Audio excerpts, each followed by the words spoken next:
ഓർമ്മ നഷ്ടപ്പെട്ട ഒരു വ്യക്തിക്ക് യഥാർത്ഥത്തിൽ ആ വ്യക്തി എന്താണ് ചെയ്യേണ്ടത് ആ വ്യക്തിക്ക് അറിഞ്ഞുകൂടാ. പക്ഷേ ആ വ്യക്തിക്ക് ഓർമ്മ നഷ്ടപ്പെടുന്നതിന് മുമ്പേ ആ വ്യക്തി ആരായിരുന്നോ, എന്തുവായിരുന്നോ, എന്ത് ചെയ്തുകൊണ്ടിരുന്നോ അതുമായിട്ട് ബന്ധപ്പെട്ട സാഹചര്യങ്ങൾ ആ വ്യക്തിക്ക് ലഭിക്കുമ്പോൾ ഓർമ്മ തിരിച്ചു കിട്ടാനുള്ള സാധ്യത കൂടുതലാണ്.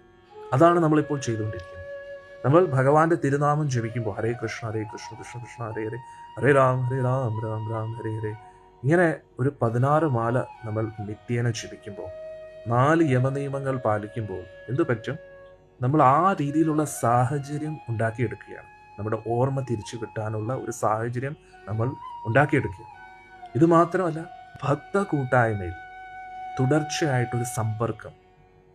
കാരണം നമുക്ക് ഒറ്റയ്ക്ക് ഈ കലിയുഗത്തിൽ മായാലോകത്ത് പിടിച്ചിരിക്കാൻ കഴിയില്ല. ഭക്ത കൂട്ടായ്മ വളരെ ഇമ്പോർട്ടൻ്റ് ആണ്. അപ്പോൾ ഒന്നുകിൽ നമ്മുടെ ജീവിതം പൂർണ്ണമായിട്ടും ആ ഒരു ഭക്ത കൂട്ടായ്മയിൽ നിന്നുകൊണ്ട് ഭഗവാന് വേണ്ടി സേവനം ചെയ്യണം.